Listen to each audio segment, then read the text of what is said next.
Hello, everybody, and welcome to Super Podcast Action Committee, episode 144. Andrew Eisen here, along with Zachary Knight. Hello, Zachary. Hello. How are you doing? I'm getting better. I'm still blowing gooey gobs of yellow snot all over the place, but other than that, oh man, I didn't get any of my 30 days of Netflix videos recorded last weekend. I was just nope. I was so miserable. Had such a headache. I couldn't bear to watch TV or read or play video game. I just sat, did nothing. Yeah, Goth Skunk says, "Treasure your hair." I'm terribly bald. Yeah, I'm thinning up here, and then I've got the high peaks on my forehead. I'm thinning too. So whenever I can think about complaining about my hair, I think, well, at least it's there. You know, Yeah. a bad hair day. I'm just glad to have hair. So. Yeah.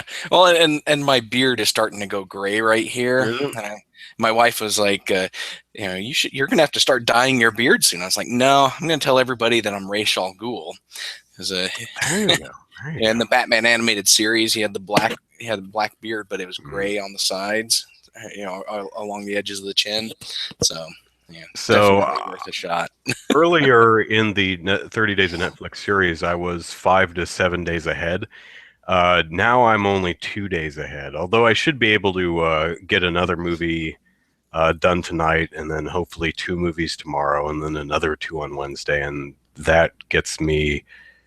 Actually, I think that may be day 30. I forget which one. I might have filmed day 25 today. Yeah, because you just published day 23. Mm-hmm. So yeah, watch Snowpiercer. Yeah. What did you think of that one? I liked it. It took me a while to warm up to it. Warm up, cold movie. It took me a while to warm up to it because I was taking it way too seriously.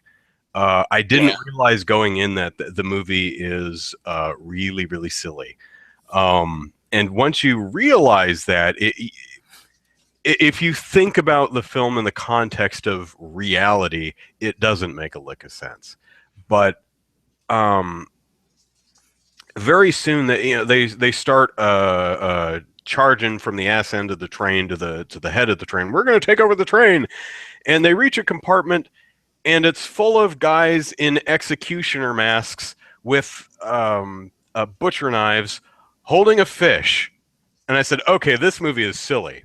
All right, bring it on. I am on the same wavelength now." There's this guy in an executioner's mask holding a big bass. I'm like, where did he even get that? And he slices its belly open with his butcher knife for really no good reason. And then while they're having a fight, they cross a bridge, which is and they start singing. When they cross this particular bridge, that indicates that it's the new year. So they're having this knife fight, and then they stop and sing, "Should old acquaintance be forgotten," or some New Year's song. Yeah, they do a countdown. Happy New Year. Okay, let's get at each other again. It is monumentally silly, and once you realize how silly the film is, it is really, really fun, and very quick, surprisingly quick pace too, especially for a movie that's north of 2 hours. Yeah, have you seen it? Yeah, I watched it a couple months ago because I was just curious about it. I heard a lot of things about it, and yeah, I'm not a big fan of post-apocalyptic movies, but this one was a decent run. I think action-wise, I think it'd make a decent video game, just kind of a straight linear game, because it is on a train. But left to right. Yeah. Let's see. Delirical says it put him to sleep, and it felt slow. Interesting. I found it very quick paced. They start doing the revolution thing, like, for the royalty, and they run for the. No one says that, but they start charging the head of the train at the 20-minute mark. Yeah, And they got right into it. yeah. So, Yeah. My favorite scene was when they decide to stop for sushi, and they've got that one lady hostage, and they're like, "No, you can't eat sushi. You get a protein bar." It's like, what's in that, right? Is it just me, or do those little protein gelatin blocks look really tasty?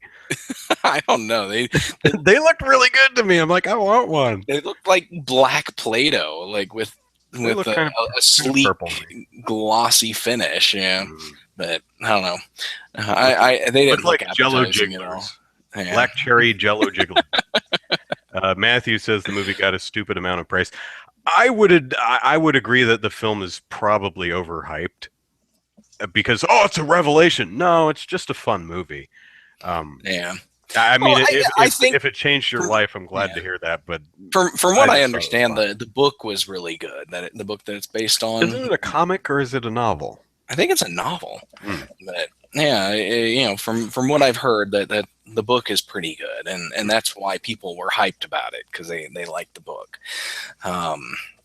Very few original screenplays these days. It's almost always based on a book or a comic. Yeah, to be honest, I don't mind that, because there's a lot of great books that deserve great movies. Yeah. But yeah. Speaking of based on a book, tomorrow's movie is a Tinker Tailor Soldier Spy, and boring. I thought it was boring. There's really, from a craft standpoint, there's really a lot to admire, but I just found the film kind of crushingly dull, which saddened me because I like espionage thrillers. Matthew says it's a graphic novel from France. So yeah, I'm assuming that's Snowpiercer there. Mm-hmm. But Snowpiercer. That sounds like a James Bond title, like Snowpiercer. Yeah, it's based on a French graphic novel, La Transpersonnage by Jacques Loeb and Jean-Marc Rochette. Yep. Okay. Hello, Dream Peppers, and everyone in the chat. I should probably check YouTube here. Whoops. Yes, I see Mark Loud on YouTube. Let me go check. See if there's anything pressing going on. Hard. It's really difficult, and I apologize to everyone watching on YouTube. It's difficult because I have to keep refreshing the page. So, have we discussed Zelda Wii U being delayed for another 100 years? Lol. Let's face it, they're going to save it for the NX. Well, we've discussed that on previous podcasts. Yeah. And L Rock, who I don't recognize the name, so you must be new. Hello. Were you able to test out Splatoon this time? No, I wasn't. I tried. Golly, I tried. But I got nothing but errors. Well, no, that's not true. So as most of you know, or if you watched 2 weeks ago, I tried. Nintendo did a global test fire demo for Splatoon, 3 1-hour blocks, and I tried 2 of them and got nothing but errors. Didn't get to play one match. So they did another one today, another hour block, which actually they extended to 2 hours. And I got in immediately, made my character, joined a match, got thrown in the lobby, and it just sat there and never added. There was a second person who was added, and it looked like he just got bored and left. And the other 7 slots just stayed empty forever. There's a countdown timer, which counts down from, I think, 150. And once it gets to about 130 or so, it goes right back up to 150. So I'm not sure what that is about. There's also, from what I could find, no way to back out of that menu. Even the home button on the Wii U is locked out. I had to hit the power. I had to hit the power on my Wii U to get it to turn off. And I sat there for 15 minutes. Then then I got an error saying server capacity was full, and then I got an error. Then I just kept checking it every couple minutes, and it was either server is full or an error has occurred. Yeah. After an hour, I was able to get back in, and during the extended hour, I was able to attempt to join a match, but it would just say failed to connect to host or something like that. And so no, 4 hours worth of global test fires, and for me it was a misfire. I did not get to play a single match, and I'm bummed. So oh well, I have really horrible luck, I guess, because most everyone I spoke to at least was able to play a couple of matches. Yeah. Dream Pepper says that he played twice and really enjoyed it. Well, congratulations. Great, I'm very happy for you. Hope you So enjoyed your fun. yeah, I don't know if it's something on my end. I'm able to use every other internet-enabled feature on my Wii U. Yeah. Get on the eShop. I tried, not today, but earlier I tried Monster Hunter 3 Ultimate. I got online with that, no problem. All of the services work just fine, so I just have really bad luck. Gamer Loose, Andrew has the worst luck with Splatoon. Yeah, so I guess there's really no point in me buying the game unless single player is amazing, although I'm really irritated by the fact that it locks stuff out behind amiibos. What it is there are 3 amiibos, and each one unlocks the ability to play through single player levels with a different weapon, so that so instead of kind of a boss rush challenge, it's almost a level rush. Play this level but with a different weapon, which changes the whole experience. But you need to buy $30 worth. Well, you need to buy a $13 toy and able to do this. I hate crap. Yeah. That stuff turns me on. Turns me off so hard that I'm like, I'm not even. I wash my hands of you. Oh man, I hate that stuff. That's just me though. I mean, Skylanders, Disney Infinity, the upcoming amiibos, the upcoming Lego Dimensions, super popular. People eat this stuff up with a spoon. Yeah. And well, oh man, I'm Skylanders. Skylanders isn't a bad game. When you can spend $30 to get everything you need to 100% it. Yeah, because that's because I picked up the Skylanders Giants and talked about this a while back on the podcast, but got the game, the portal and enough characters to cover all the elements or whatever they are. All for just under $30. So, it was a pretty good deal, so, but yeah, there's no way I would spend full price on one of these games. I was at Walmart the other day and they had a Disney Infinity starter pack for, on clearance for $25. And I was like, I was very tempted to buy that, but then I was like, you know what? This is how much I paid to get everything I needed for Skylanders. I'm not going to get that. Yeah. Yeah. So here's the thing. One, I'm against the whole locking content behind expensive toys. If the game was free, if they said, here's Skylanders, now buy as many toys for as much content as you want, I might be okay with something like that. But since I'm already paying $75, $80 for the base game, and I still have to buy hundreds of dollars worth of toys if I want to unlock everything, not cool. Now, Matthew says it's not a good game, and I would disagree. I think it's just as fun as one of the Lego games. It's just the all the figures and stuff that make it worse. Yeah, Skylanders, not Trap Team, the one before that, the Swap Force. Swap Force is the one I played, and it's fine. It's a decent platformer. I think it's a lot more cute and charming than it really is fun to play.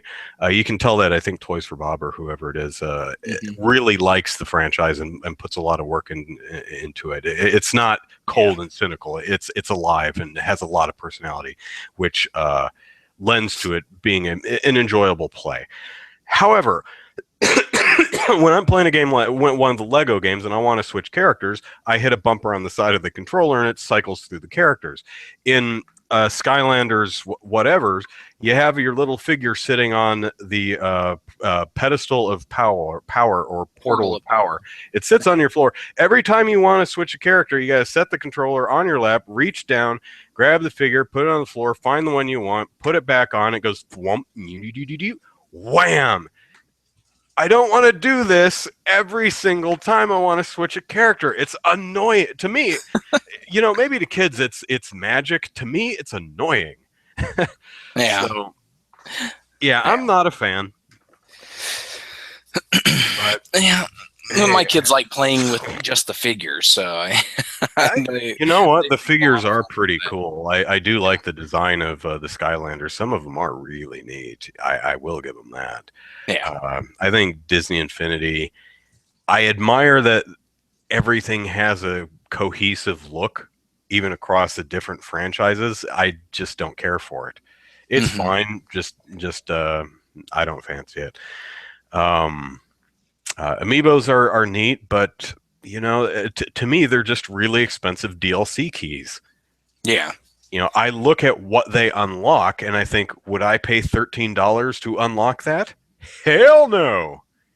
Now, you might say, but you get a little figurine out of it, and it may be used to unlock something else in another game. Yeah. Yeah. Yeah, well, I guess yes, but I still don't care. Yeah, there's there's a value in that. If you're spending $12 or $13 on one figure, but it unlocks significant. If it unlocks content in say 5 games, then you're looking at $2.50 to $3. Or am I doing my math right? Yeah, something like that, per DLC. And that's what you would typically pay for something like that, for a costume pack or whatever, an extra level or two. But the more games that these are used for, the more the value is spread out and it makes it worthwhile. But still, like you said about Hyrule Warriors with the Link statue, you would have rather paid like $2 just to get whatever it was that unlocked the spinner weapon. Yeah, the spinner weapon. But it's not worth $13. Nope. What else would I use my Link amiibo for? I don't have Mario Kart or Smash Brothers. Those aren't games that I play, so I would Zelda's essentially be still a long way off. So. Zelda is a long way off. 2016 at the earliest, so probably not till fall of 2016. Maybe spring, but yeah. See, I've been. My thought process is, Nintendo could have really sweetened this deal. Is if when you bought an amiibo, it came with a code to purchase, or a code that gave you a classic game off the virtual console starring that character. So like, if you bought Donkey Kong, you could get the original Donkey Kong Country. If you bought Donkey Kong, you could get Donkey Kong Country 2. That would be really cool. But Kaganeko Samo, hello. We're 20 minutes in. Yeah. We haven't actually, we're still blabbering. We haven't really hit any topics yet, so you're on time. Yeah. If the games were, if the amiibos were tied to an eShop game, like Mario was tied to Super Mario Bros., buy the Mario amiibo and get a free download of Super Mario Brothers or a Mario game of your choice, whatever, as long as it's NES or SNES. Link is tied to Legend of Zelda. They did just release Amiibo Tap, which is, I think it's something like 36 demos of it's not a full demo. It's you tap your amiibo and it picks a demo for you. You could tap your Mario on there and it may unlock Clue Land or something, but it only unlocks a scene from the game that you can play for 3 minutes. So it dumps you in the game at a certain point, says you've got 3 minutes, go. And as you tap the amiibo, it switches to another of usually 8 or 9 scenes, Hmm. which is kind of cool. But on the other hand, you're telling me that a very, very, very limited set of demos are costing me 36 times $13 or $13.99 or $12.99, whatever they cost. I'm like, that is a lot of money to open up. These should Yeah. unlock the game, man. If I'm giving you $13 plus tax, you can give me a $5 game or Yeah. $5 in eShop money. That I'm greedy, I guess. Yeah. But speaking of eShop money, this is actually with the PlayStation. I'm getting really annoyed at the pennies sitting in my PlayStation wallet. Mm. Because PlayStation, Sony, they have the wallet system where you can fill it with cash and whatever. And I've got like $2.07 in there. It's like I'm never going to be able to spend this 7 cents. No, what you You need know, to do is find I'd have to a. buy 99 things in order to have 99 cents available in it. And Well, you should be able to, as long as you are buying something over $5 or over $10 or something, add the exact amount you want. So yeah, you should be able to, if you have $2.02, you should be able to add $7.98 to get an even $10 to buy the thing or yeah. But the something thing like is that. everything ends with 99 cents. So it's like you're going to be building up pennies again. Yeah. Yeah. And as some of the folks in our chat are pointing out, Nintendo really has no incentive to do it any better. The amiibo situation, other than fixing the supply problems, Yeah. Nintendo has no incentive to make it a better value because we are buying these things up like there's no tomorrow. So, Yeah. Yeah. yeah. I'm a member of several Facebook groups, and they're when the amiibos first started rolling out, there was just a constant stream of, I found this one, I find this one, I bought 10 of this one. Who wants to buy them at twice retail value? It's like, okay, but yeah, there was a mad rush on these things. Yeah. See, I'm already very opposed to DLC anyway. Not the idea of DLC, just the execution of how it's done. The way Warner Brothers does it. That's what I'm opposed to. For example, if I were to buy Mortal Kombat X, I would wait until the inevitable Game of the Year edition that comes out at $40 and includes all of the downloadable content. I'm not even the it's not called a season pass, it's the crypt something. I don't know. There's some $30, $20, $40, whatever it is to get most of the DLC content. Guys, I hate that. Hmm. And their DLC is overpriced anyway. Yeah, definitely.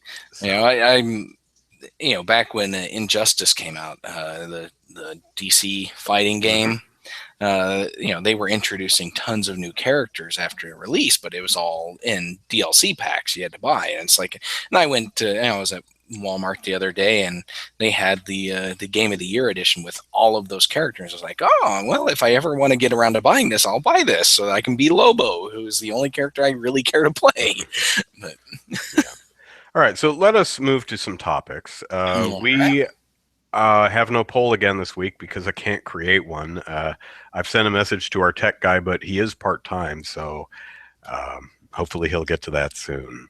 Hopefully. So, Take-Two is suing the BBC over the GTA movie that they are making. Take-Two says, our goal is to ensure that our trademarks are not misused in the BBC's pursuit of an unofficial depiction of purported events related to Rockstar games. We have attempted multiple times to resolve this matter with the BBC without any meaningful resolution. It is our obligation to protect our intellectual property, and unfortunately, in this case, litigation was necessary. All BBC said was it has no comment because legal matters. I have no earthly clue what Take-Two could legitimately be suing BBC over. Are you not allowed to make a movie about real life events? I don't get it. What's the problem here? Even Well, if I it think, was wrong. yeah.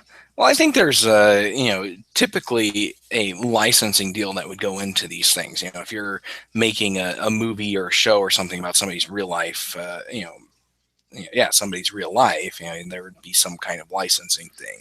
Mm. Um, but I don't know, but even then, it's like Rockstar is a company that is a public of public interest.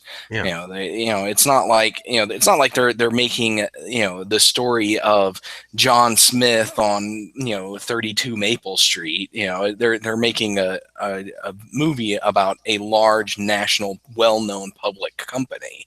And so there's a public interest in making this film, and so they could they could theoretically get around those licensing deals because of that. Well, I imagine all they have to do is call Take Two Take Three, and Grand Theft Auto just change the name slightly, and no one can say anything. Yeah. Well, that's true, but then that wouldn't really, you know, that would kind of defeat the purpose of what they're trying to do. They're trying to tell the story of Take Two's battle with Jack Thompson. Me, I'm the kind of guy who would just put a disclaimer on the front of my movie and say, "Look, Take Two are assholes and would not let and threaten to sue me if I said their name out loud in this video." So it's called Take Three. You know who I'm talking about, but legally I can't say it.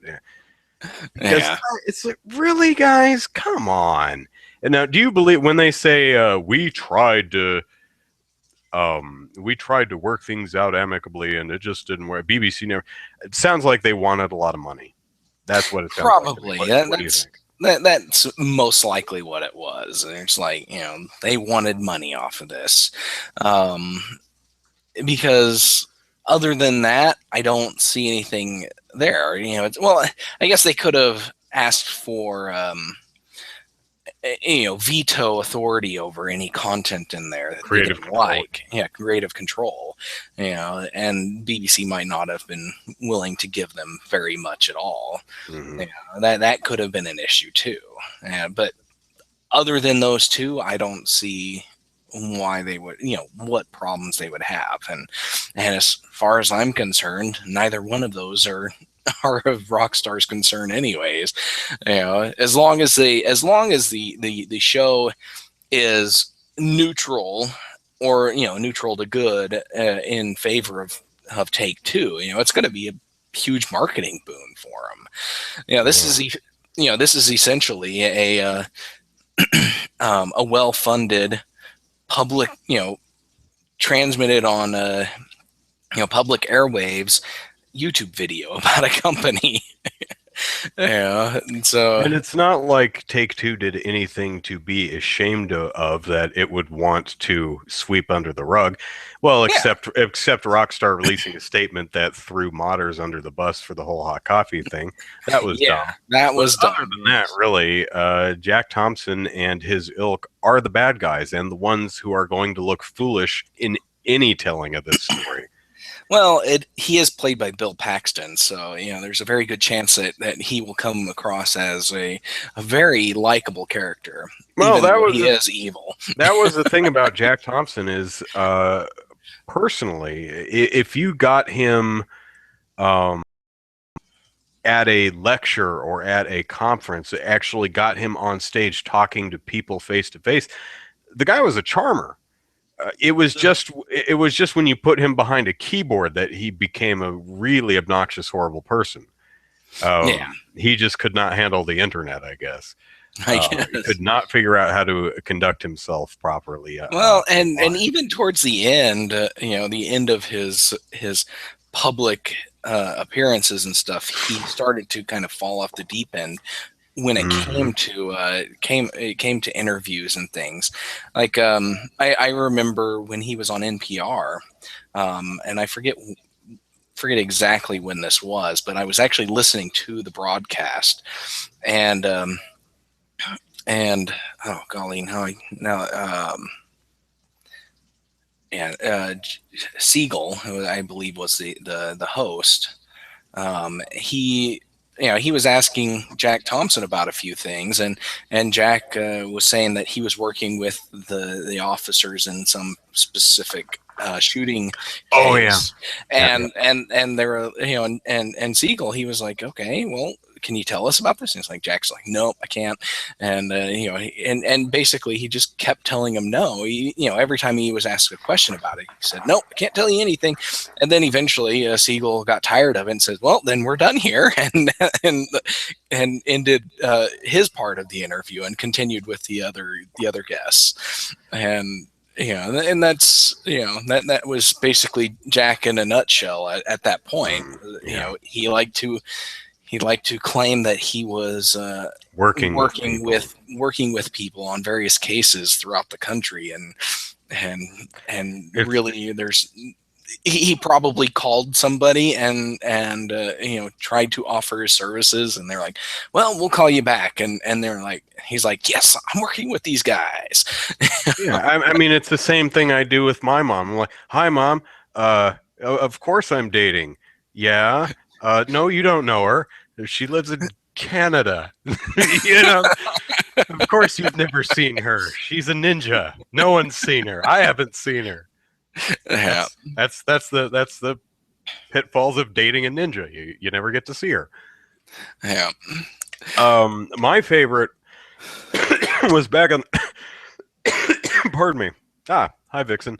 Was back in the live journal days of Game Politics. He was on some radio thing, and he was talking about how Best Buy and Walmart are selling Grand Theft Auto, and the guy was like, yeah, but it's rated M for mature, right? And all of these stores have policies in place to card you and not sell it to you, right? And these studies have been done that shows that while it's not perfect, most of the time kids are unable to buy M-rated games. And Thompson cried out, but they're selling it. And I was like, oh man, this is so funny. And what was the funniest is someone on Game Politics wrote, I heard tears. And and that comment has always stuck with me because it's true. I could hear it. I'm like, you know what? I could kind of imagine it. But they're selling it. Yeah. I even called into a radio show that was interviewing Thompson once. He was talking about all these brain scan studies that prove that violent video games do this to people. And I called in and I said, no, they don't. I have them in front of me. Would you like me to read them to you? And I explained exactly what these studies said. And he said, well, the APA said in a joint resolution in 2005 that there's a direct causal link. I said, no, it doesn't. You have been told this several times. It does not say that. And he's, yeah, it does. And I said, look, don't listen to Thompson. Don't listen to me. It's publicly available. Go look at it and read it for yourself. You'll find out exactly what it says. And that's actually the only time I've ever spoken to Thompson. Yeah. Well, and I did have a phone call from him once, and it was a pretty funny call because he was trying to call my wife. He called me, and he was trying to call my wife to tattle on me, basically. He called my work. Yeah. Yeah. The Associated or the APA, what?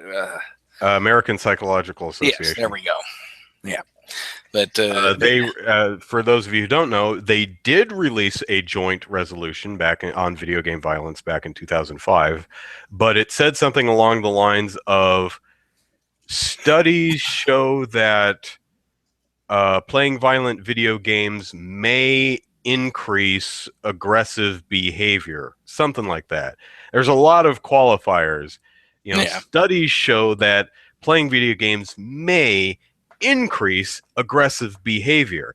The word causal is not anywhere in there. It does not say there's a direct causal link between of playing Video violent video games and violent behavior. It's aggressive behavior. And the APA, back in the day, we got statements from several people from the APA saying, "Yeah, that's not what it says." So, yeah. But yeah, I'm actually interested in watching this. I don't watch a lot of documentaries or fictionalized or dramatized versions of real life people and events. But this is one that would be kind of interesting. Well, it's something I lived through and participated in a sense. So and wrote about. Yeah. So Well, I would watch it with great interest. Yeah, and I remember back in the days when Jack Thompson was really active on game politics, and when I say active, I mean actively circumventing bans on his dozens and dozens of of usernames that he created in order to be able to post his 20-page press releases into the comments of unrelated articles. Literally, that's what he would do. He would, just whatever was the top article of the day, he would go in and paste a press release that had absolutely nothing to do with the article in question. And he got lots of bans during that time. But the conversations were always fun, Yeah, they were some of the most interesting conversations I've ever had in the game politics comment sections. Mainly because they were absolutely insane. Yeah. Yes, Goth, it really was. Yeah, I wouldn't be able to quantify the number it was, but he came in with a new one like several times a day sometimes. But every once, usually like a new one a day or a new one. It kind of slowed down after a while. But there were times when it was like 3 or 4 a day because he wanted to keep on arguing. But we always knew who it was because he would make stupid, jokey things like. The real Take Two or something stupid like that. Yeah. As you all know, I do moderate game politics. If you asked me how many people I have banned over the years, it's something like 53. 50 of them were Thompson. I don't remember how many accounts he had. Someone counted. It was over 50. Yeah. That he would make a new one almost every single day for a stretch there, and he wasn't subtle about it. All his accounts were called Dennis McCauley is the Devil, who was the original managing editor of Game Politics. So yeah, okay. Let us move on to a new topic. This new topic is about Microsoft, who. Let me talk about Nintendo real quick. Nintendo often says we're not competing with Sony. We're not competing with Microsoft or phones or anyone else that does the exact same thing that we do. We're not competing with them. I have always, to me, Nintendo sounds really, really silly when they do that.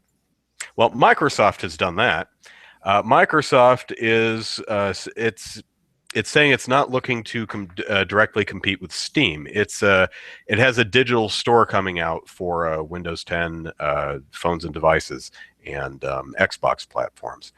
And it said, Steam's done a great job in the PC gaming space over the last 10 years. We absolutely love Steam. We're not looking to directly compete with them, but we're looking to give developers the opportunity to sell their games on another storefront and take advantage of some of our awesome payment options, blah, blah, blah. Microsoft, you're competing with Steam. Is it just me, or do companies sound really, really silly when they say things like this? Yeah, they kind of do. It's there's no way they don't compete with Steam. I guess back in the day when they had their games for Windows Live, they were technically a direct competitor to Steam. But, nowadays, they still have their Windows Store. While it's not, gaming centric, it does sell games. And then they have the Xbox, which is a game playing console. and that console directly competes with PCs, which 90% of users have a Steam account where they get most of their games. But so they are competing with Steam, even though they have a, if you pulled it up in a, in a Venn diagram, the overlap of games available would be pretty, would be pretty tight. There would be very little that didn't overlap. So yeah, they are competing with Steam. But yeah, but I could see why they want to distance themselves from that, because Games for Windows Live was a massive failure, and and so they don't want to enter that space again, and that's where they're not competing with Steam. They're not competing as a digital distribution service for PC games. Yeah, and Nintendo with Amiibo. We're not competing with Skylanders and Disney Infinity. I'm sure Lego is going to say the same thing. Lego Dimensions is its own thing. It's not competing with the rest of the toys for life. Yeah. Who do you think you are kidding? You goofy companies, you. Yeah. Not much on that story. Just something that was really funny. All right, moving on.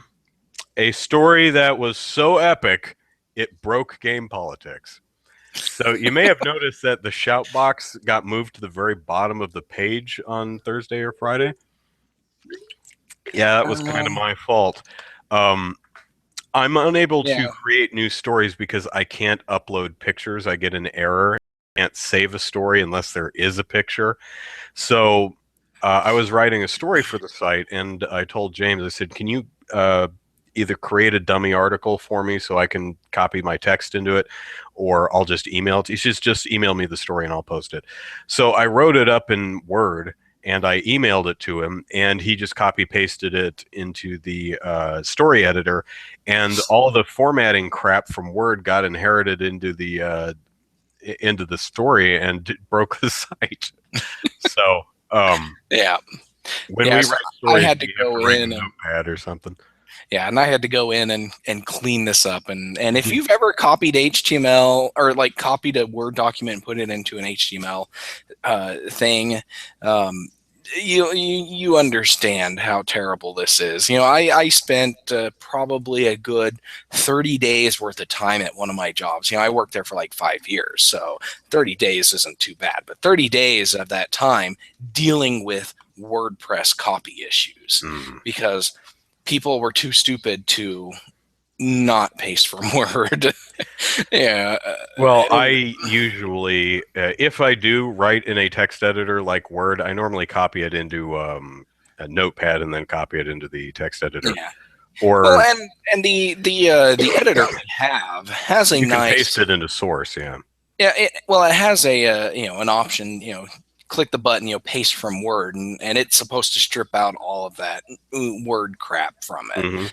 But yeah, it's not 100%, but there was like divs all over the place, spans with like 200 character styles attached to them, and it was terrible stuff. What's funny is James looked at his stories and he goes, well, there's nothing wrong with them. I don't know what the problem is.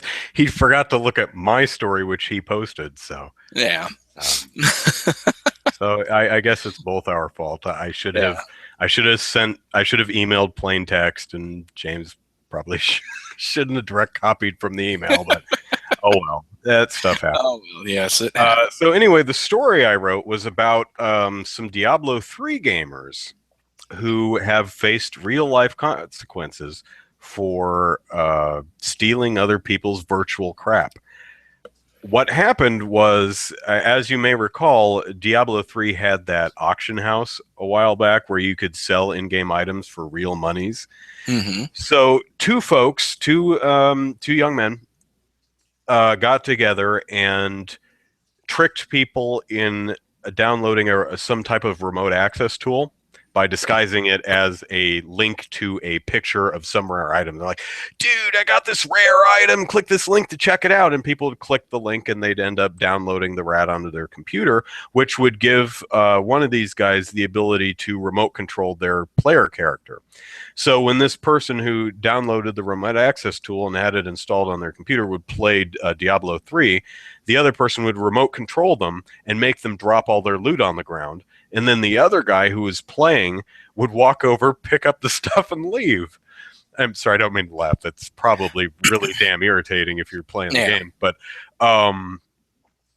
so we actually, I couldn't find the article because the search box in Game Politics sucks, but I'm pretty sure we actually wrote about Blizzard fielding a lot of complaints about their stuff getting stolen. And this is probably a lot of what it was. Apparently 20 to 30 people were hit. Now, Blizzard was able to reinstate all of their stolen goods, but according to the outlet that reported this, who spoke to the who read the court documents and spoke to a few people about it, part of the plea agreement was read that they had made over $8,000 selling this stuff. Now, one of the guys that were spoken to said, we didn't make any money. We were banned before we could make any money. So anyway, I think they were both charged with a misdemeanor felony or something like that.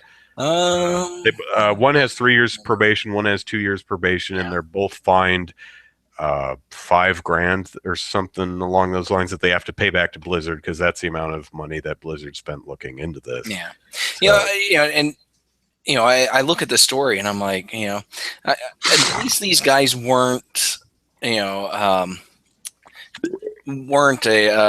catch the eye of the Department of Justice here in the U.S. because they could have been looking at 30 years in prison for this kind of behavior.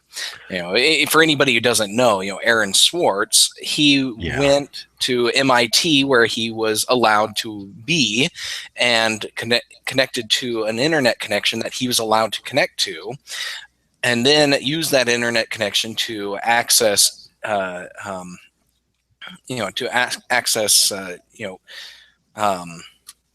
research papers and stuff. Research papers that he was allowed to access, and then downloaded a bunch of them, which he was allowed to download. But because he downloaded too many, he was accused of hacking and all sorts of good stuff, and was threatened with 30 years in prison for this. And and unfortunately, Aaron Swartz couldn't handle the stress and ended up killing himself.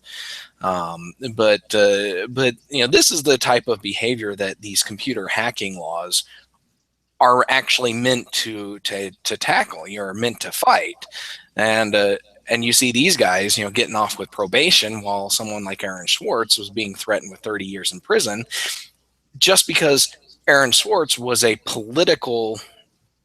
A political target, while these guys were just a couple of bums in their mom's basement, playing their video games. Yeah, it's interesting that these two. Now you get some type of malware on someone's computer, like the one they used. You can steal passwords and credit card numbers. No, they just remote control their character and steal the Sword of Legend so they can sell it in the auction house. But Goth Skunk says that he doesn't think this was a hack, more like social engineering, and and there is some social engineering to that, and that's how they got these people to download the malware. But the malware itself was the hack, in the sense that it was taking control of somebody's computer and doing stuff that they wouldn't normally do, and so But yeah, and and this reminds me a while back, a few years ago, when Habbo Hotel was a big thing, there were some some thefts on that, where people use some social engineering to get passwords for other players, log into their accounts, and steal all their stuff. And they stole several $1,000s worth of stuff that people actually purchased in the game. They would buy this stuff with real money, and then these people, used phishing scams to access their accounts and steal it all. So this is very real. Whenever you have something with real world value, then yeah, there's going to be threats of this, and this is something you got to be watching out for. I don't know I don't know how much spam I get on a regular basis, but it's like it all goes into my spam folder because I know exactly what is spam and what is not spam. Because if I get an email from PayPal on an email address that I know is not connected to PayPal, yeah, it goes straight into the trash. I don't even bother reading it. I don't know who Alyssa is, but she wants me to view her hot pics, and she keeps sending them to me. Yes, I get those, and I these 50-year-old singles just seem to love me so much, and they want to connect to me. So You know what I get a lot in snail mail? Funeral arrangement services. I've never gotten that. I'm 35. I don't think I live healthy. I don't think I'm on death's door unless I'm struck dead by a rogue meteor or something like that. I don't think I really need to make funeral arrangements for myself. But Yeah. damned if I don't get one of these a month. So, Dream Peppers, Alyssa's sending them to you too? I thought I was special. Alyssa's cheating on me. I thought we had something. Yeah, my favorite though is the walk-in tub. I get tons of emails. It's like, hey, buy a walk-in tub. I'm like, I've already got a shower. But apparently these walk-in tubs are a real thing, but I get tons of spam about them too. Goth Skunk says, that sounds like a threat on your life, Andrew. Maybe I should take it like that. It's like, what are you saying? So, okay, last topic. Hold on. I'm really fun in the gym because I go, okay, now let me touch all the weights and things. So thank goodness we have the Purell spritzer thing. Anyway, new topic, yes. So this is one that I'll let you take the lead on, Zachary. It's a Gama Sutra piece that you linked to earlier in the week about collectibles in video games and whether you can get all of them on your first playthrough. Yeah, that's basically what it is. It's the Christopher Guile. He's the guy who wrote this, but he was playing a game and he got towards the end and realized that he didn't have all the stuff, and he decided to go back through the game and try to get this stuff. But he found out that a lot of the collectibles that he had missed were no longer available because he passed a certain story point and so they were not there anymore, or the areas that they were in are no longer accessible. And he got to thinking about, it's like, what value is there in making a collectible something that you can actually miss? It's to the point where you actually have to start the game over again. And this is something that I was thinking about too. As I read this article, I was like, that does make a lot of sense. It's like, if you have a goal in your game to collect 100 tchotchkes of whatever, why, what value do you have in making 10 of them missable, where you have to get them at this one particular time, or they're no longer available, and you can no longer 100% the game at the end of the game.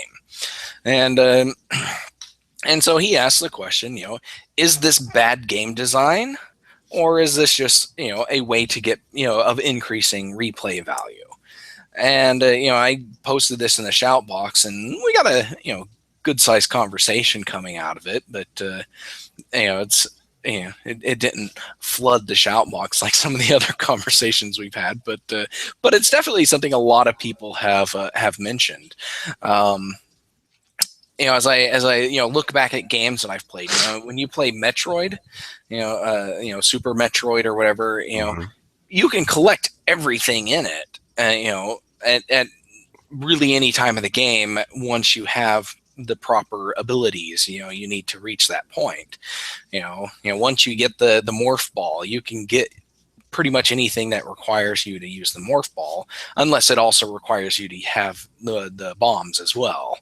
And then once you get the bombs, you can do your bomb jumps and all that stuff. And the same thing with the double jump and the ice beam and the screw attack and that kind of stuff. But once you get to the end of the game, if you missed a health pack, an energy pack, or a missile pack, you can go and get those, regardless of where they are, because, the entire game is open. Symphony of the Night is another one where, at any point in the game, as long as you have the proper abilities, you can get to everything, at any point, even if you got, all the way to Dracula, you can collect everything. But I'm trying to think of a specific game that I've played where they have missables like that. The closest one I can come to is Maximo Ghosts of Glory for the PS2. But that one I can classify as this was specifically designed this way, because in Maximo you have certain slots that if you put an item in this slot, then that item carries with you even if you die. And so there's you rescue maidens and they can give you a kiss, and if you have all those kisses at the end of the game, you unlock something, I forget what. But and so you have to put these kisses into these slots or you'll lose them if you die. And so it's like you get that choice. It's like, do I want to keep these kisses, or would I rather put all of my armor in these slots so that I restart my life with a complete set of armor? And so that's a design choice, a design decision. But there's other games out there, and I can't think of one that right off the top of my head where if you get past this point, these items are completely inaccessible to you.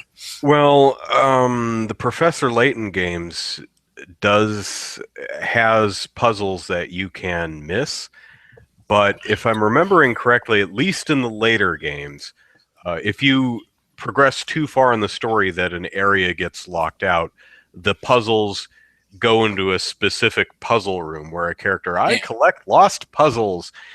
Essentially what that means is if you've progressed too far in the story and you can never go back to an area where a puzzle was that you didn't complete, you can now access it in this new location. Yeah. And that's what I think. There should always be some way to get at collectibles without having to replay the entire game from the beginning.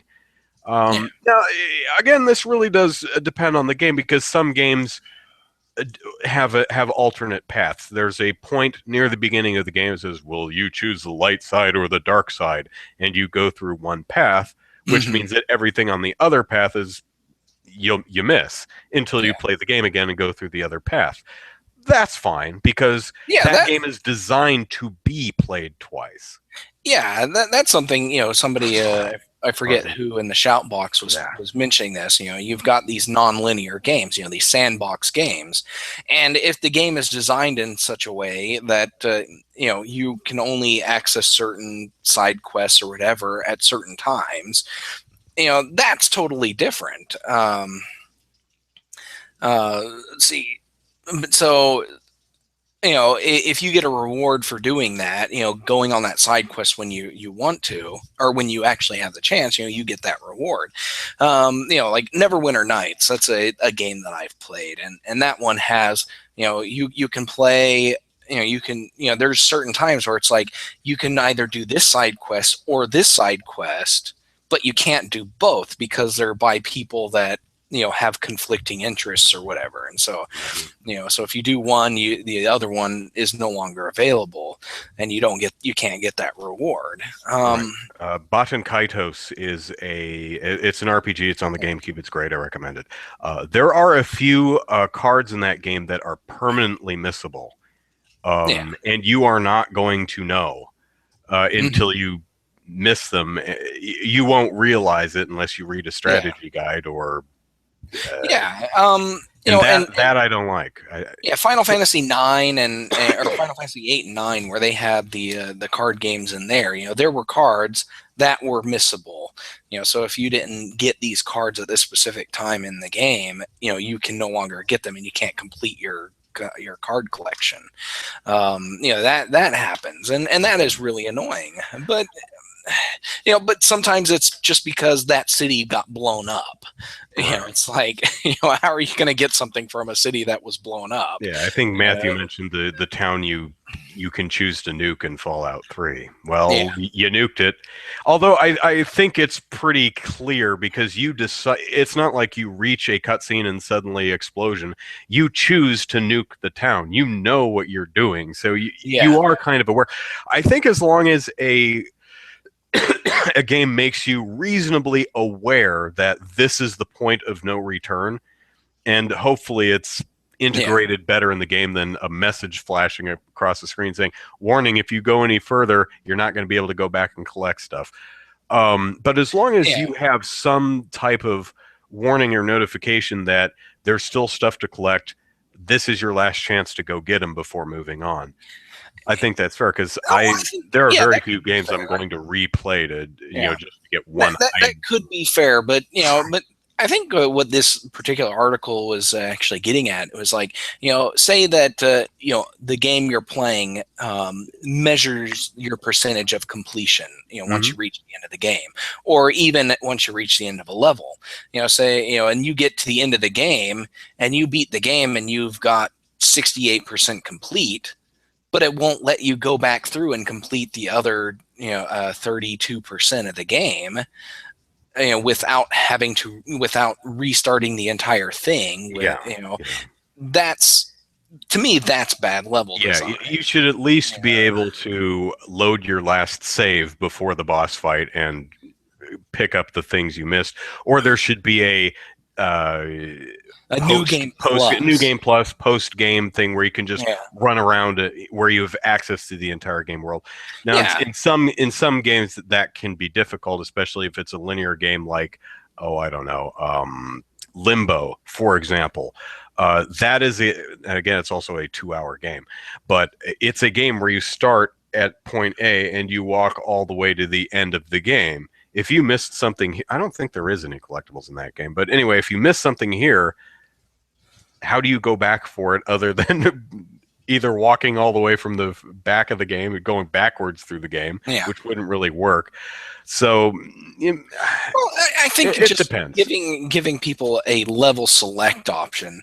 Mega Man X is a game that I love, and it has once you beat a boss, you can still go back into that boss's level and search for the things you missed, because there are going to be things that you can't access until you have a specific boss's ability, and in every single level, and so or a piece of the X suit. You have to have one or the other in order to get this stuff, and so you have to be able to replay these levels, and but.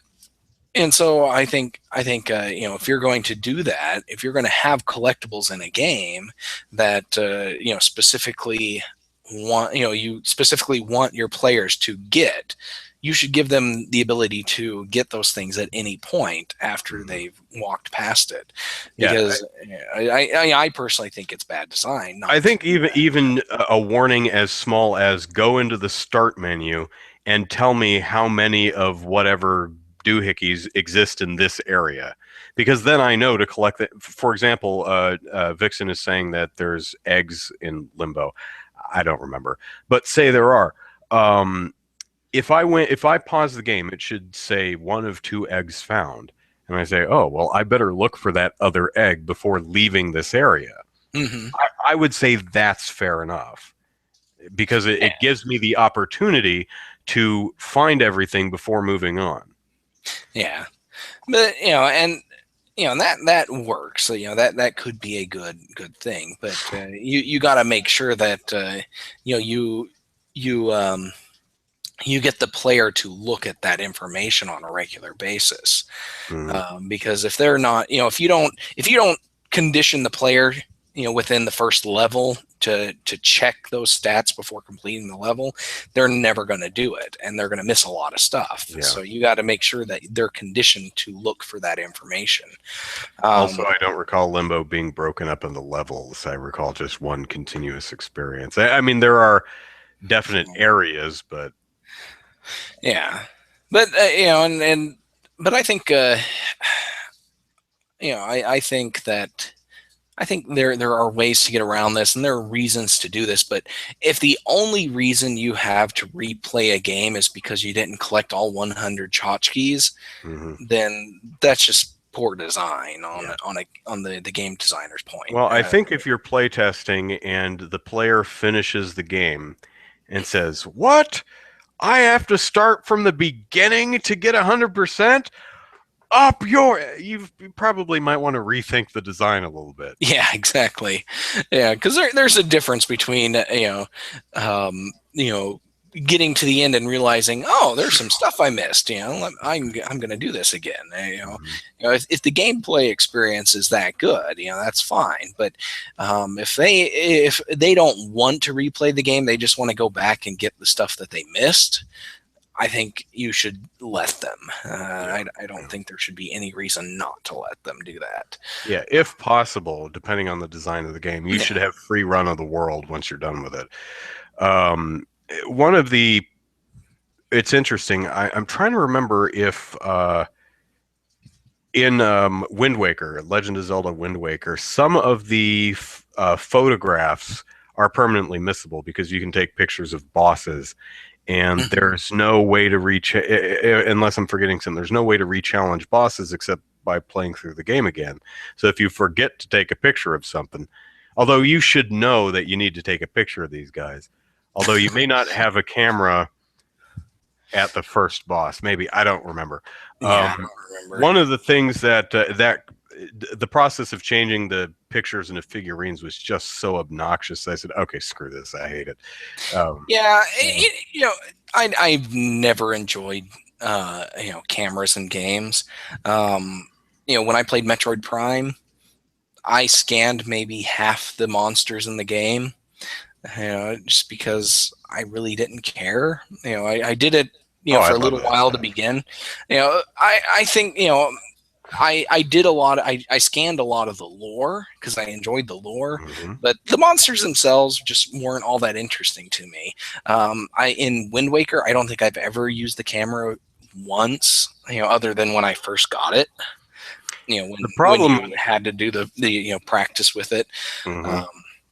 But the only game that I've actually enjoyed the camera in is Beyond Good and Evil, because it's an integral part of the game. Yeah, I think collectibles work better when they make sense within the context of the universe, and it's not just some weird thing you're picking up. For example, in Banjo Kazooie, you have the Jinjos, which are these little crayon colored goblin things that go, hey, help, save me. And you have to, and finding them, you hear them and you're like, where are they? Oh, it's up there. How do I get up there? And the challenge is figuring out how to get to them. But you're rescuing little goblin dudes. So everything in the original Banjo-Kazooie, I think, had a purpose. It got really silly in Donkey Kong 64 when there was just stuff laying all over the place. Go collect stuff. And as I think Goth Skunk said about Assassin's Creed, collect 100 feathers. What? Why? What for? Why am I collecting feathers? Yeah. For flags or something. I remember I played a game called Alundra on the PS1, and it had these golden eagles or gilded eagles or hawks or whatever they were that you collected. And there was actually a purpose, if once you got, there was a certain character in the game that you could go to and you say, he had items for trade. If you collect 10 statues, you can get this. If you collect 20, you can get this. Right. It's like the mini medals in a lot of the later Dragon Quest games. Yeah, exactly. That's the kind of collectible that's really cool because you get a reward for doing this. It's not just you collected 100, so you got 100% of the game. It's like you got 100, you can get the best sword in the game now. It's that that's a good thing. Yeah, Yeah. I think one of the second to last items in Dragon Quest 8 that you can get with the mini medals is the deadly bustier or something like that. It's one of Something like that, yeah. Jessica, I think her name is one of her outfits or one of her Yeah. armors. Yeah. It's hilarious. Yeah, That another I love that game. game. Yeah, another game that I played, Illusion of Gaia. It Hmm. had these gems that you could collect. This is for the Super Nintendo, for those who Hmm. don't know. But there's these gems you could collect, and there was the jeweler gem, who would you could trade these for items, and and he had it starts out like you can get an herb for the first couple of them, and then you get increasingly better items from him, and then once you collect all of them, you unlock a bonus level with a bonus boss, and it's really cool. Really great reward for collecting all these things. You don't get anything for beating the boss. It's just the fight, finishing that level and beating the boss is its own reward. So, definitely some good stuff. Good collectibles out there, and Yeah. to be honest, I'm failing to think of games that have just really, really terrible collectible design. I agree with Goth Skunk about Assassin's Creed's collectibles just being kind of obnoxious. Donkey Kong 64 had just collectibles for the sake of collectibles. Yeah. But I remember the original Donkey Kong. You had the Kong letters, and I think that was about it. I can't remember of any of the other collectibles in the game. Yeah. But yeah, In the Donkey Kong Country Returns game, they added puzzle pieces. yeah, I remember those, and I haven't completed a single puzzle in that game yet. Are you just not good enough? I Do you guess need so. Super Kong's help, or do you not care? Now I get to the end of the level and I'm like, I missed 3 out of all, 3 of these 9. puzzle pieces. It's like, Yeah. or whatever. It's like, I don't even know where these were. I didn't even see them as I was going through the game. The Kong letters are usually out in the open where you can see them, but Yeah. the puzzle pieces are typically hidden in little alcoves and tucked behind stuff and in secret areas. I did the guides for both Donkey Kong Country Returns and Donkey Kong Country Tropical Freeze, so I had to find everything. But I don't mind that. I would have anyway, because the puzzle pieces, if I'm remembering correctly, actually unlock concept art, and I love that stuff. That's cool. Let us scroll back up in the chat box here, because Dream Peppers asked an interesting question. If you received a real video E3 leak, so if you got a Zelda for Wii U or a Metroid for Wii U video leaked to you, and then the guy who sent it to you said, oh, wait, I was not supposed to send you that. Please don't post that online. Would you post it online? Good question.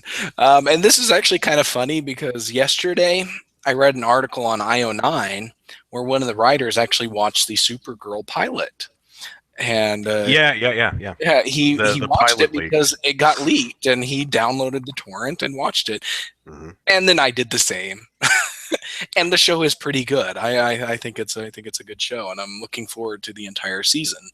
But that this is kind of like the Fallout 4 whatever leak that happened. That was basically just somebody posted it on their LinkedIn job history that they worked on Fallout 4, and everybody's like, Fallout 4 is confirmed. This guy worked on it, and it's like, and then they got the takedown notice, all the takedown stuff and everything. But if someone emailed you an E3 video, the trailer for the E3 trailer for Legend of Zelda NX, and said, "Oh crap, I wasn't supposed to send that to you," would you post it online? Or I would be very tempted to, and I probably would end up doing it and being hit with a DMCA notice for doing so.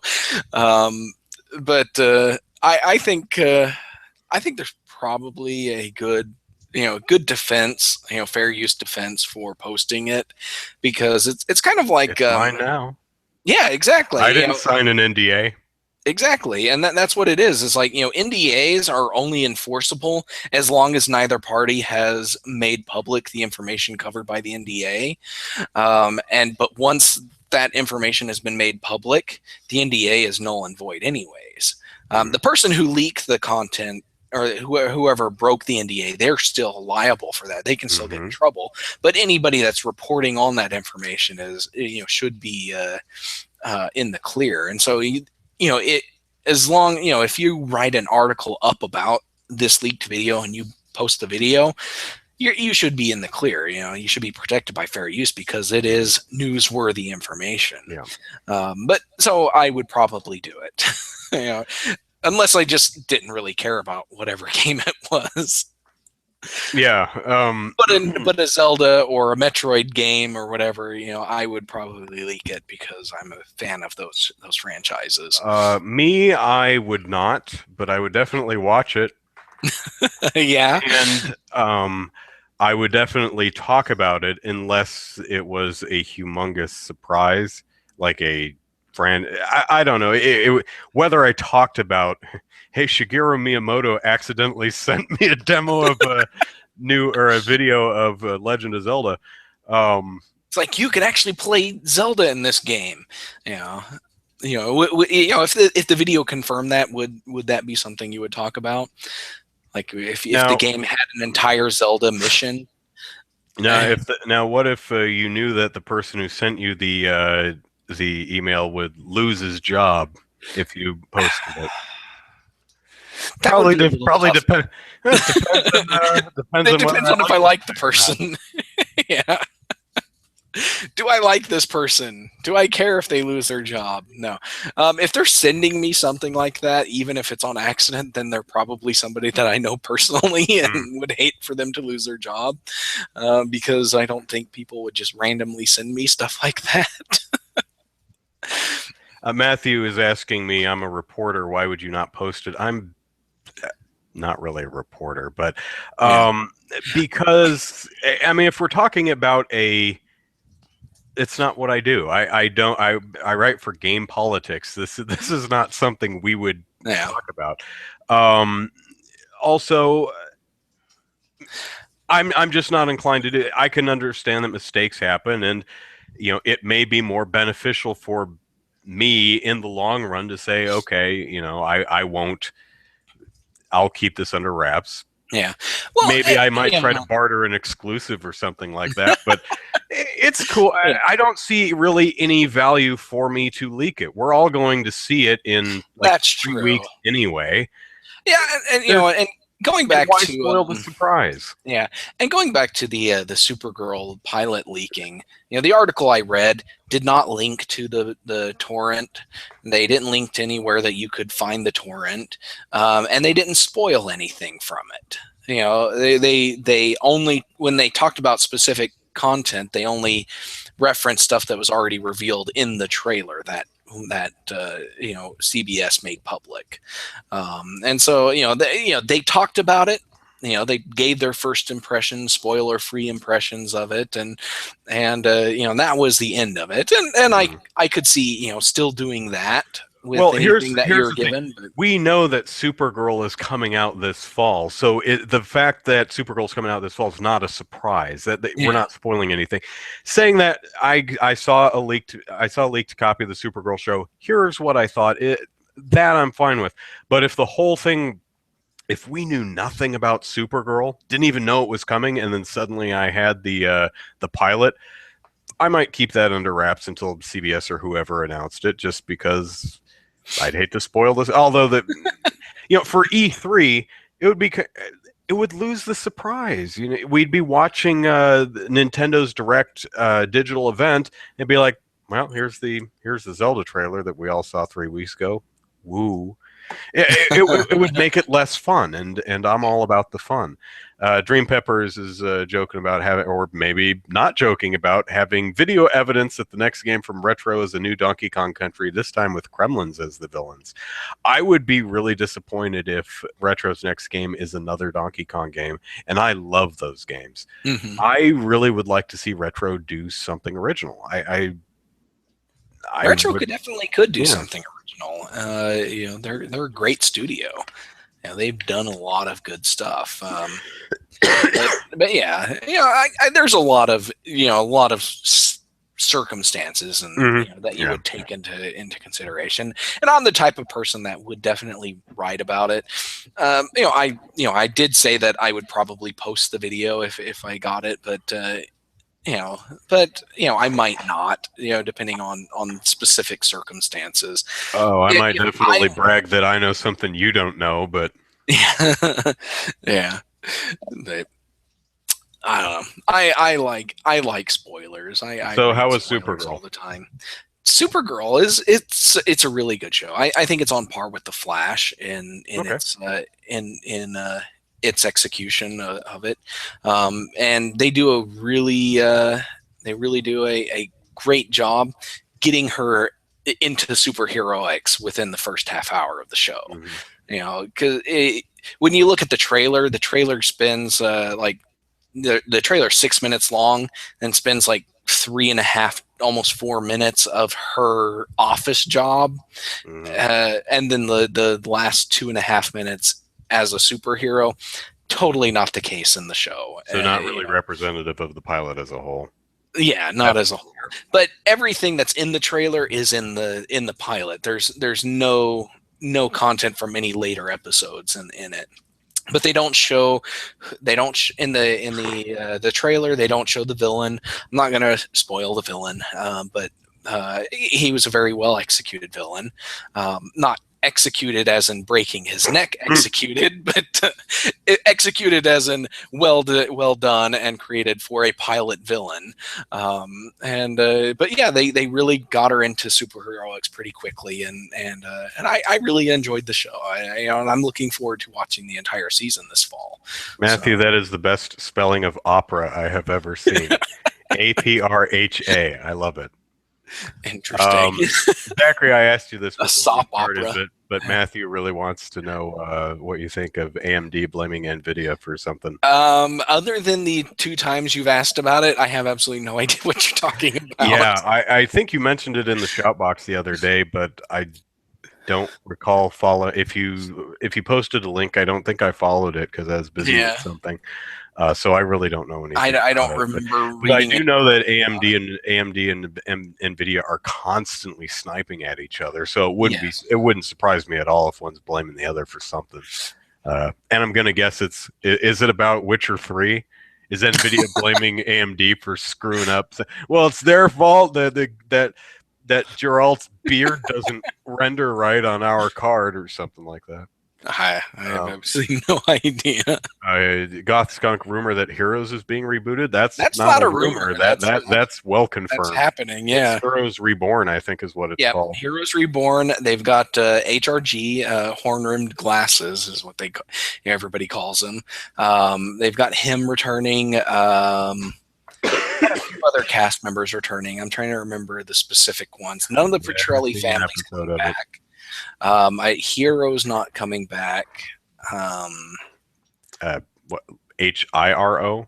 Yeah, the Japanese guy who could stop time. I know nothing about the show, so yeah, but they've got a few of the original cast members coming back. I do remember a Japanese guy because the only thing I have ever seen of Heroes was the promo for the original show, which had a woman like get up on a piece of scaffolding or something and just fall off flat on her face and then stand up and go, "See, I'm invulnerable." And then some Japanese guy standing in the middle of a street going, "Yatta!" That's what I remember. That's Hero. But the Haitian is coming back, and horned rim glasses is coming back. I don't. Those are the only ones I can think of off the top of my head. Well, I heard the original show sucked, so hopefully the reboot will be better. Or maybe it started really sucking. good. The first season was really good, at least as good as a first season usually is. Mm-hmm. And then everything just kind of fell apart after that because in the second season they had the writer's strike, so they had to cram their entire full season arc into half a season, and so that really screwed up a lot of things. And then 3 and 4 just really sucked balls for just for being terrible. They were just absolutely horrible seasons. So that's why everybody's like, why are you bringing this back? But yeah. But other shows, I'm looking forward to season 3 of Agents of Shield. Really enjoyed both seasons so far. Yeah. Season 2 of Flash, the Flash season finale left, had a massive, massive cliffhanger at the end of it. So I'm really looking forward to seeing how they get through that. I like the ending of Shield better because it's not really a cliffhanger. It's just, here's where we're going next. Yeah. Won't you come with us? Yeah, Yes. exactly. It's not like someone's falling off of a cliff. Will they survive? Tune in next season. So it's not a cliffhanger, but it does Yeah. point you in a really interesting direction. Yeah, definitely. Man, I have no idea what the Arrow does the same thing. Arrow's just like, this is the new status quo going forward. What's going to happen.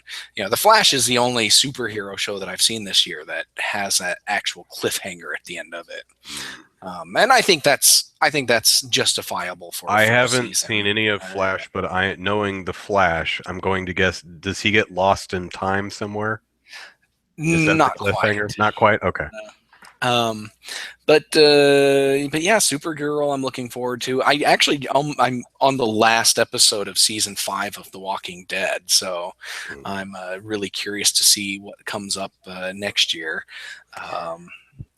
And I think Haven is another show I've been watching. That the season 5 was the last season. That one I'm looking forward to, and that's a summer show, so I'm going to get to watch that real soon. Matthew says that he enjoys more anime than Western television. Most U.S. TV to be poop. No, I agree. I don't watch much TV at all. I think the only thing I watched was Agents of S.H.I.E.L.D. and the Agent Carter and Cosmos when it was on last year. I think that's the only TV I've actually watched.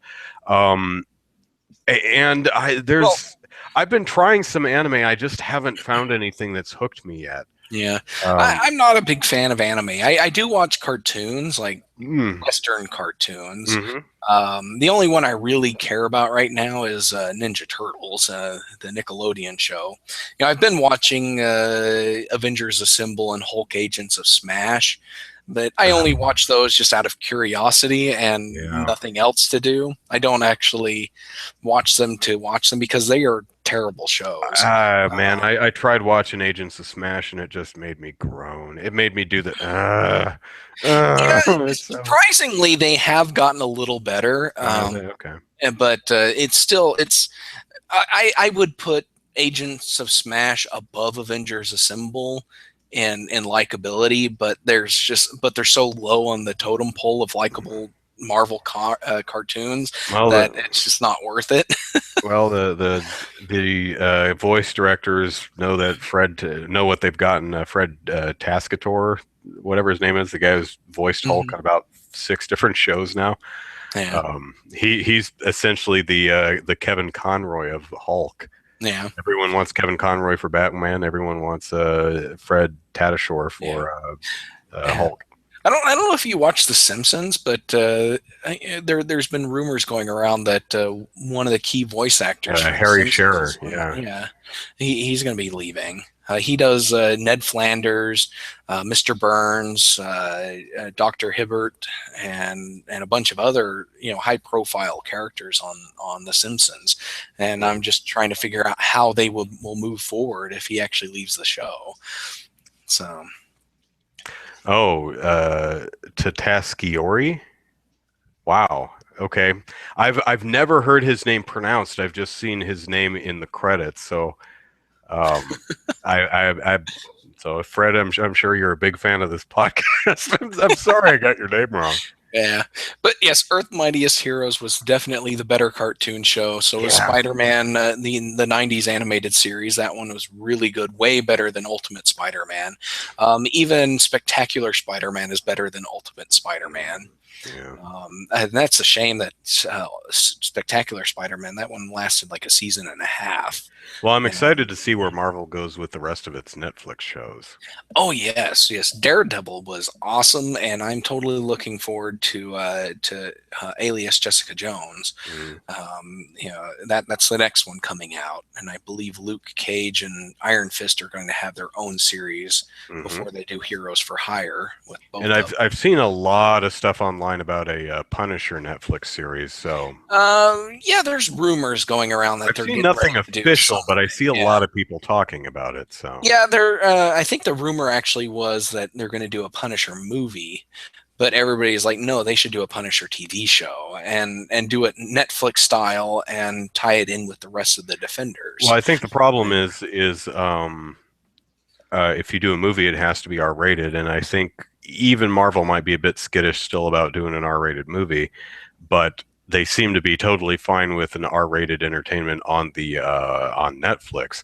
Well, Uh, it's technically TVMA. yeah, but it doesn't. Yeah, TVMA, the TV ratings do not carry the stigma that the MPAA ratings carry. Yeah, So. yeah. So definitely some good shows coming on the horizon. I'm trying to Oh, and think I if there did was finally see. Legends of Tomorrow. That's another DC one that's coming Yeah, out. yeah, That one yeah, looks good. and I did finally see. I don't like the name though. The name is Yeah, dumb to me, but um, so finally saw Avengers 2. Um, kind yeah. of I haven't seen that yet. yeah. If you watch I think it's a Snowpiercer video. If you watch that, I tell you the story of trying to see Avengers 2. Um, I may want to watch it again because there are a bunch of things in that movie that made no damn sense to me, and I'm not sure if it's just because it didn't make any sense, or I was sick and had a headache and wasn't paying it close enough attention. Yeah, Very there's a lot enjoyable of film, though. yeah, there are a lot of people that are saying that plot wise, the movie is very lacking when compared to the previous Avengers movie. But Um, action wise, it's a really good romp. And I think and a you love lot all of the the characters. It's fun to hang yeah. out with these characters. So Yeah, and there's a lot of people that are saying that once the director's cut comes out, where it's a 3 hour movie instead of a 2 hour movie, yeah, that might fill in a lot of those questions that and confused parts of the plot that people were having. So yeah, who knows? I'm still might go see it with my son here next week or the week after. I don't know, but. So I've heard a lot of great things about the Mad Max movie. I may check that out tomorrow morning. yeah, I've heard that one's really good. Not a big Mad Max fan. I think Parts I'm of pretty Road sure Warrior. I think I've seen parts of Beyond Thunderdome, but I'm Yeah, pretty I sure think I've never. Beyond Thunderdome's the only one I've actually watched all the way through, but and it's not the greatest movie ever. Yeah, yeah. Yeah, Matthew says Avengers 2 is a setup for Civil War. Yeah, yeah. pretty much. I Um, think. there's a lot of world building in the film, but all of it's entertaining. I don't mind that because I'm invested in the world, so uh, good. I'm happy with that. There's a pit stop where we see Ulysses Claw, and Hmm. I like Andy Serkis, so yeah, it's Yeah, a fun scene, and it's not totally out of place. It makes sense why they go there and see him, and it serves the plot of that particular movie. Although I did totally miss a crucial plot point where Ultron steals a bunch of vibranium and somehow uses it to make an island float. I was like, wait, what? Is this just one of those because science? Or did I miss something? I don't know. Uh, there's another part where Thor, Wanda, the Scarlet Witch, gives Thor a vision. And he's like, "Oh, I must, I must go find out more about what this means." I'm like, "Okay, I'm with you so far." And so he goes and finds Doctor Selvig, the Stellan Skarsgård character. And I'm like, "Hey, it's him again. Cool." He says, "I need your help to go to the mystic pool of mysticism." And he says, "Okay." So they go to the mystic pool of mysticism, He says, now when I bathe in the mystic pool of mysticism's mystic waters, I will, if the gods are pleased, be able to see the rest of the vision so I can make sense of it. And he takes off his shirt and the ladies go, woo! And he gets into the water. And I wonder why Stellan Skarsgård's even there, because he doesn't do anything. Why did you need to bring him? It's nice to see him, but I'm like, did I miss something? And so he sees the vision, and again, unless I missed something, it's the exact same vision he saw before. We learned nothing new here. And then there's kind of a Frankenstein's monster type thing going on, where Tony Stark and Bruce Banner want to work on the Frankenstein's monster, and Captain America does not. So they're fighting over it, and suddenly Thor busts in and lights up the Frankenstein monster with lightning. I'm like, wait, what? Why? What? Is he trying to kill it? Is he trying to animate it? What is he doing? And why? It's still cool, but I don't know what's going on plot-wise. Did I fall asleep somewhere? There's a lot of stuff like that throughout the movie that when I think about it, even in the theater, I'm like, wait, what? But I still walked out of the theater having thoroughly enjoyed the nearly 2.5-hour movie. So, see you later, Dream Peppers. We're about done anyway. Yeah. So... Yeah, okay, I think we're done. Yeah, so I think we're good. We will plug our stuff and get out of here. Andrew Eisen here, Eisen is the last name. Plug it into YouTube and you'll find my 30 Days of Netflix series, which is coming to a close. I'm on today is day 23, so a few more days, another week. And at Andrew Eisen is the Twitter, and if you're mean to me, I'll block you. Don't think I won't. I had an unpleasant follower, and I blocked him like that. And Facebook is Andrew Eisen YouTube. So there you be. Zachary, plug away. All right. You can follow me on Twitter at Easy Night, and you can also follow my game development work at DK_gaming, and that's DivineKnightGaming.com. And you can also check out the Oklahoma game development scene at OKGameDevs on Twitter and OKGameDev.com. So, eventually I'll post some more stuff on all those things. I've been kind of lazy of late. So, but I do have some game development work, going on, and some cool games that I've played recently from Oklahoma game developers that I just haven't gotten around to writing about. So, yeah. Check them out. Check out this stuff, and hopefully I'll have some content for you guys soon. So there you go. All right, awesome. You've all been listening to Super Podcast Action Committee, episode 144. We're a weekly podcast. We stream live on Game Politics every Saturday night at 6 p.m. Pacific Standard Time. Would you like to send us email? Oh, we'd like that. Send it to superpackpodcast@gmail.com. Follow us on Twitter at superpackpodcast. Keep an eye on iTunes. We'll be back there someday. And like us on Facebook. So we will see you all. Have a great Memorial Day weekend, those of you who celebrate it, and or at least in the right part of the world to celebrate it. And we will see you next week. Toodles. All right, see ya.